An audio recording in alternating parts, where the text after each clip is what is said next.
Amazing रोटी chicken curry.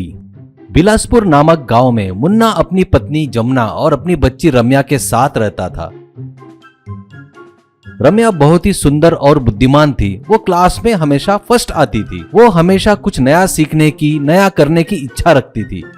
एक दिन रम्या school से घर आकर अपने पिताजी को मेडल दिखाकर कहती है, पिताजी, मैं सभी सब्जेक्ट में फर्स्ट आई हूँ, इसीलिए मुझे मेडल मिला है। ये सुन मुन्ना बहुत खुश होता है और कहता है, बेटा तुम फर्स्ट आई हो, बोलो तुम्हें क्या चाहिए, जो भी तुम मांगोगी मैं तुम्हें दूंगा। तब रम्या से उसकी सहेली रोटी चिकन के बारे में बताई हुई बात मुन्ना को बताती है। पिताजी, मुझे भी रोटी चिकन खाना है। तब मुन्ना ठीक है करके वादा करता है। उस गांव में ग्रीन बावर्ची करके बहुत ही फेमस होटल रहता है। उस होटल के मालिक का नाम महेश था। महेश की खासियत ये थी कि उसके हाथ की बनी रोटी चिकन करी कोई भी एक बार खा ले वो जिंदगी भर नहीं भूलेगा, ऐसा स्वाद था वो। पता नहीं क्या था उसके हाथों में जादू। लोग उसे जादूगर महेश करके बुलाते थे।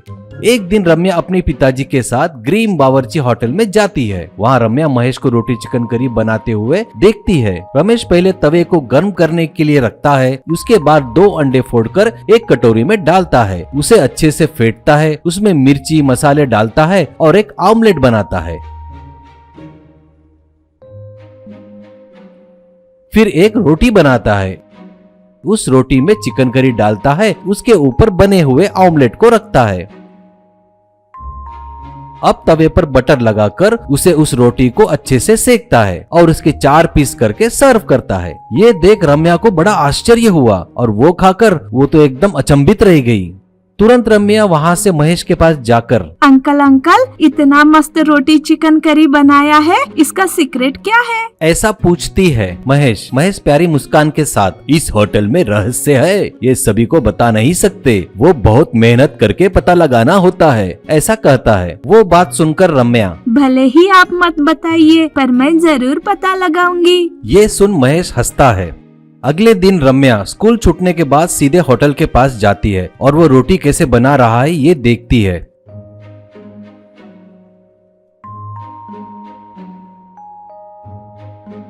एक दिन उसे कुछ अलग दिखता है। ऐसा लगता है जैसे रोटी बनाते वक्त उसके पास एक बहुत छोटा पक्षी आता है, ऐसा दिखता है। रम्या को आश्चर्य होता है और वो तुरंत महेश से पूछती है, अंकल, 2 छोटा पक्षी आपको कुछ बताया क्या? महेश सर पकड़कर बताता है, पक्षी एक संदेश लेकर आई, प्रकृति हमें कैसे सहायता करती है उसका सम्मान हमें करना चाहिए, वो ही है रहस्य, वो हमें प्रकृति से प्यार करने पर ही आएगा। उसी समय उसी शहर के बड़े होटल का मालिक वो सुन लेता है और देखता है और अपने होटल का नाम बढ़ाने के प्लान से रम्या के पास आता है। बेटा, तुमने महेश से वो रहस्य जान लिया है ना, वो रोटी चिकन करी का, वो मुझे बता दो प्लीज, मैं तुम्हें बड़ा इनाम दूंगा। रम्या कुछ देर सोचकर, मैंने अंकल का विश्वास जीता है, मैं उनका रहस्य आपको नहीं बताऊंगी, धैर्य से कहती है। ये सुनकर वो वहाँ से चला जाता है। तभी से रम्या को एक बात समझ में आई कि प्रकृति का सम्मान करोगे तो वो हमें खुशी देगी। रम्या रोटी बनाना सीखकर अपने सहेलियों को भी सिखाती है। इससे सबसे महत्वपूर्ण बात ये है कि महेश रोटी बनाते वक्त प्रकृति को धन्यवाद करता है। प्यार से किया गया काम हमेशा पूरा और अच्छा होता है।